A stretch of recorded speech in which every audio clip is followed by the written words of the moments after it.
For these shall be the days of the vengeance, that all things written may be fulfilled. It is not that Jesus is saying, run out of it because the Romans are killing you. He says, the days of vengeance shall be fulfilled.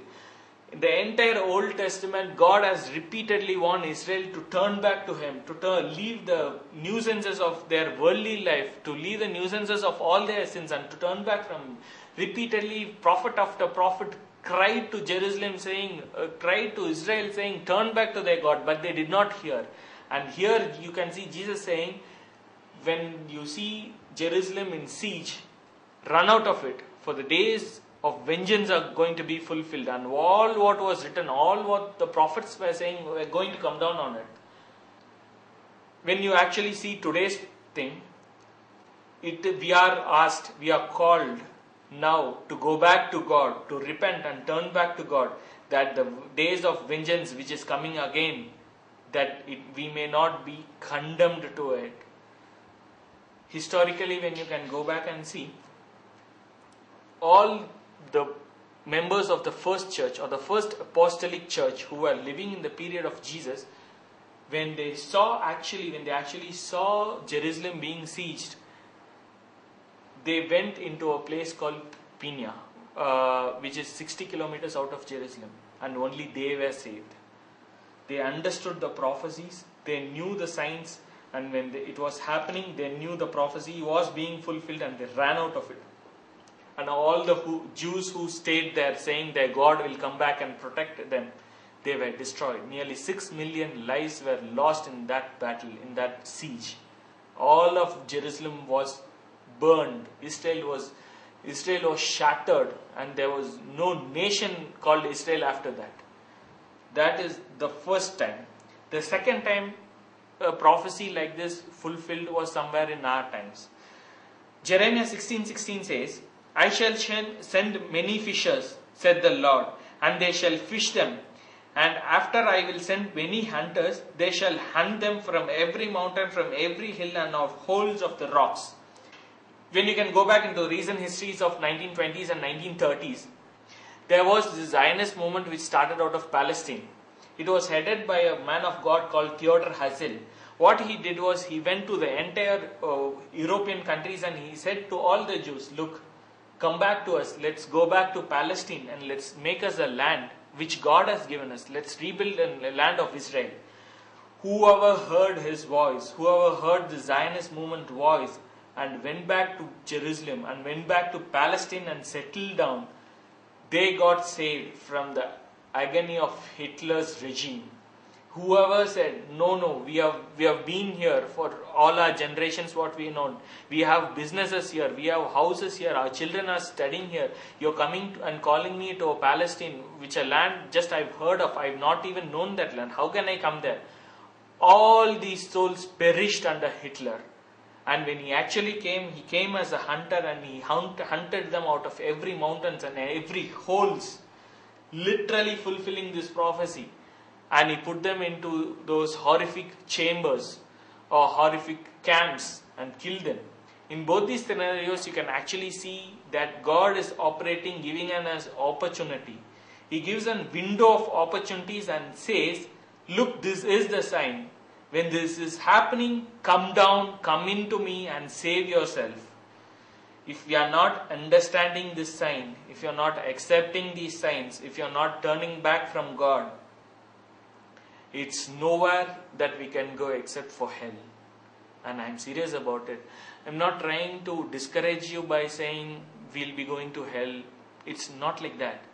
But understand, we are living in a worldly place. It is, however hard we try, we cannot be holy in this world by our own will or our own work. We cannot strive to be holy. We can only be preserved once we go into the grace of God and cover ourselves. If we are not going into the grace of God, we will be a part of this world. We will do some sin or the other, even the minutest of it, even without knowing. But when it comes to judgment day, a sin is a sin. And by your sin, you will be convicted. The only thing which can save you and me right now is the grace of God. These things are happening right in front of our eyes. The prophecies are getting fulfilled now. Every day's news, every day's papers carry one news or other of this signs of the end times. And you can actually relate it back to the Bible. Whatever is happening, be it a swine flu, an end time pestilence, or a famine, or an earthquake, everything connects back to a dot in a prophecy in a Bible. And it's happening right in front of our eyes. Today is the time for us to look up into heaven and to save ourselves, rather perishing out. The world will not understand it.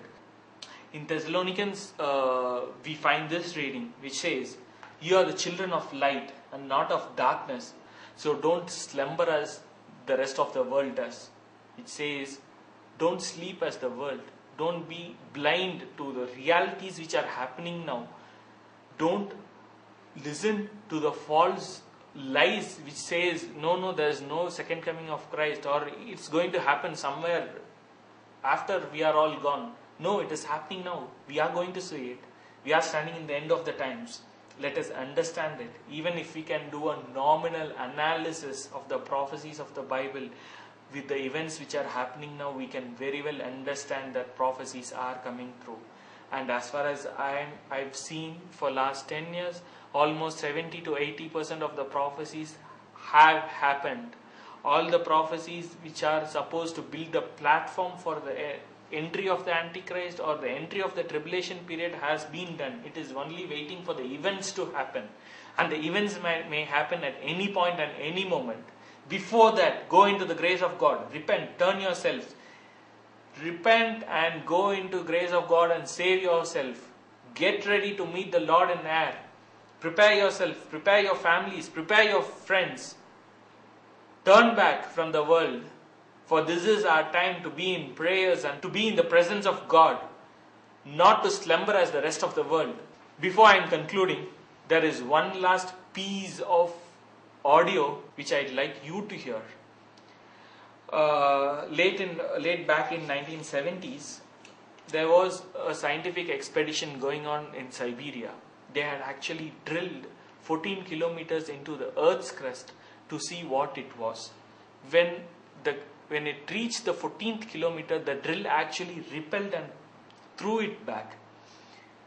And they didn't understand what it is. So the scientists dipped a microphone to see what it is, to hear what was going on, the rumbling. And they actually recorded this strange audio which you're going to hear,